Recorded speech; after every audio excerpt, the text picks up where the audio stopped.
Hello everyone, welcome back to my channel. My name is Heather. I am a styling, skincare, hair care, self-care enthusiast. I don't have any training in anything. I just have people ask me questions sometimes about what I know about different things. So I wanted to share a YouTube channel to just sort of talk about what I know. So today what I wanted to talk about is nail polish. So, nail polish has been around for a really long time. A lot of people really love it. There hasn't been a ton of innovations in nail polish. But I wanted to go over a couple that one I really like and one that I like not so much. So I'm first going to go over what I do like. So this nail polish, I know this one's chipped, but this nail polish right here is from Static Nails. And so this color here is called, it's called Do It Tomorrow. So here's the container actually for it. And so Static Nails is something, I don't remember how I stumbled across it exactly, but they have a website. They don't sell in stores right now as far as I know. And their system is you use their base coat and their top coat along with their colors. And so each of their nail polishes is about like $15, $16.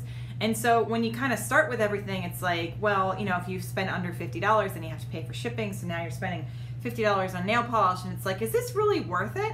I personally think the nail polish is very much worth it, and I'm going to tell you why. So the base coat top coat system really does well in keeping the polish on your nails.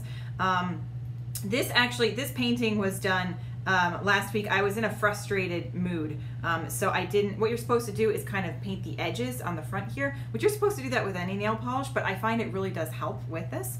All of the base coat and the top coat, it does dry pretty quickly. The colors dry pretty quickly, and it doesn't take too long for me to do my own nails. When the pandemic hit, it's something I sort of took upon myself to just sort of do my manicures myself. And so Static has been really, really great to do that for myself, because I don't take a lot of care in my nails when I'm doing things. So I'm not super careful with the dishes or prying things open or just what have you. So a regular polish, literally after a day or two, the regular polish is just chipping and garbage and looks terrible. Static Nails, honestly, this is an anomaly right here. The fact that I have a chip on a finger, it usually takes at least a week for anything to start chipping at all. So you'll see this hand right here is perfect, basically. And so I did this, I want to say 5 days ago at this point, both of these, obviously 5 days ago.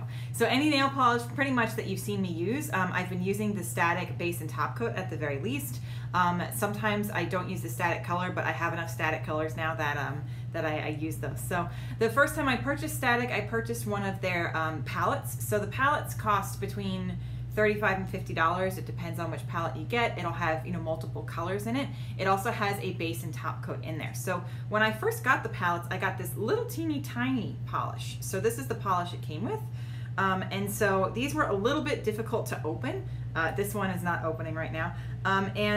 Sometimes actually the silver top here was not attached to the top of the nail polish. Something else Static does is their brushes are way wider than the average nail polish brush. I know it doesn't look super wide here, but trust me, when you go to Static Nails and then use a regular nail polish, you see how thin those regular nail polish brushes are. The wide brush makes a big difference in being able to do your manicure cleanly, I think. So this is how they first started, those little tiny kits. So Sweater Weather was a really popular one for them for a while. By the way, this is a they had sort of a neutral palette that had undertones of colors. So this is brown, but it's pretty much purple, right? So this color is called Femme. By the way, I think they still sell this. So now when they sell their compilation sort of packages, it's this size, right? So this is significantly different. So this is a lot easier to handle. This at the top here, it's easier to open, it's easier to hold. You can see even more clearly how wide the brushes are here. This color, by the way, is called Rio. This dark blue. And so I think they might have gotten complaints from customers saying that they didn't feel like they didn't feel like they got enough nail polish for what they paid. So they changed to the size, which I think is much better. And so the regular size nail polishes are this size, as I pointed out before. So this is the top coat. So sometimes you can kind of see this isn't quite clear. Maybe you can't see, but it's not quite clear. It's a little pinkish because sometimes I don't wait long enough to put the top coat on. That's my own fault. But you can see, the size of a regular nail polish bottle. This is a little bit smaller. So Static has said that they spent a lot of time and a lot of money figuring out, you know, what to do for nail polish, how to make it better. So I think this is, you know, it's annoying, but just so you know, it's going to cost more than a regular nail polish, and it's also going to be, you know, pretty significantly smaller than a regular nail polish. So that's one of the downsides to using Static. Another downside is that some of their colors and some of their formulations, after a while, a shorter while than you might expect, they start to separate, they start to get gloppy, they start to get weird. So this is actually my second top coat. I had to repurchase the top coat because it started to get like too thick and too weird. I know at nail salons they will actually take nail polish remover and they'll put some of it in here and they'll shake it and then it'll be kind of fine, but I'm like, I don't want to do that. So that is, I think, the biggest drawback to using Static is that it can get kind of gloopy. But I would take, you know, getting gloopy after a while and staying on my nails for 10 days without me having to do anything over, you know, regular nail polish, which still gets gloopy after, you know, a year, and it doesn't stay on my nails like at all. So I really, really love Static polish. Something else I purchased from Static is going to be their nail polish remover. So this has no fragrance, and it's gentle, it's very moisturizing, and so they say it works just as well as regular polish remover.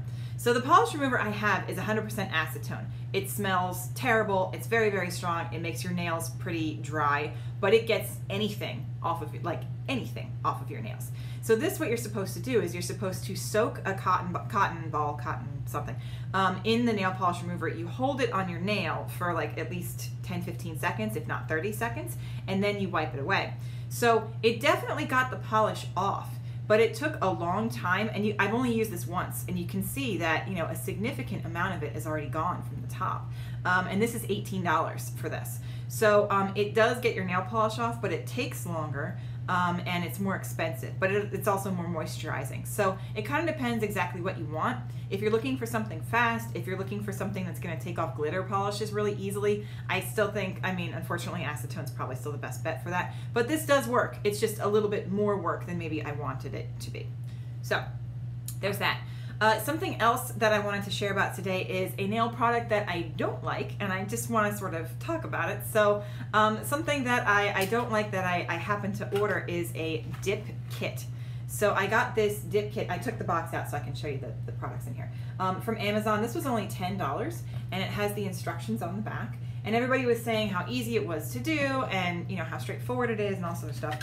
So they give you this, you know, this stuff right here. So these 5 are the colors, and then we have here, what is this? Base coat, activator, and the top coat. So these are all the different things. But then they also have over here the brush saver. So the brush starts to get weird after a while on the polish, apparently. And then it has the bond, and you have to use the bond in between your coats of polish. So I thought it was so strange that like these are in glass and bigger containers, and these are in plastic, and like this was just sort of shoved behind here. So I'm like, well, that's weird. Then they also gave you a booklet of instructions, and they gave you this super cute little brush to brush off the dip powder, and they gave you a little nail file as well. So what you're supposed to do with dips is dips are supposed to be good because it doesn't harm your nails like gel nail polish does, but it lasts the same way gel nail polish does. And I know people, like my Italian tutor, she has dip nails and she really likes them, and people do like them. So I don't think I'm not dissing dip polishes in general. It's more like the process for doing it, and just sort of a cautionary tale, I guess. So I decided to do this, and you know, I do these manicures myself. Like this is how it looks after a day. Like I don't get a lot around my nail edges anymore because I know what to do. I've practiced, I've done this quite a few times. And so when I did the dip polish, I was pretty confident that I could sort of make it look the same way. And so this base coat is clear, right? So when you put it on your nail, you can't really see exactly where it is. I'm the most careful, obviously, with the color part of the nail polish because that's what you can see. So when, you know, I put the clear on, and then you put you do the dip powder, you dip your fingers in, and you brush it off. And it's a lot more difficult to control. And so then the powder, you know, it starts to dry. Then you have to put this guy on in between. I think it's this one. And then as it dries, it sort of spreads a little, and it starts to harden. And so if you get any of that dip powder like on the edges of your nails, like in the crevice that you have, you know, between your nail and your finger, so you can see I stopped there. It doesn't go quite to the edge of my nail.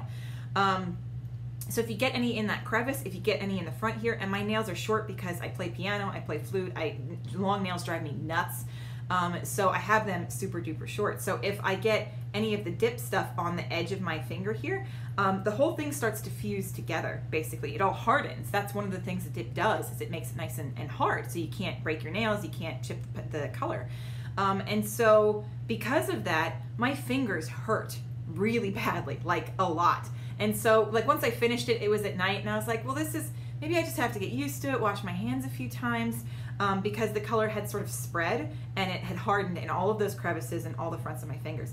I actually woke up in the middle of the night and I couldn't sleep because my fingers, everything was just throbbing. It was awful. It hurt so badly. And so luckily my nail polish remover is at 100% acetone. So then I had to get cotton balls and the acetone and cut up some tin foil. And so to get this off, you know, you have to soak the acetone, soak the cotton ball in the acetone, wrap tin foil around it, and keep it, you know, keep the pressure on your nail for like 15-20 minutes.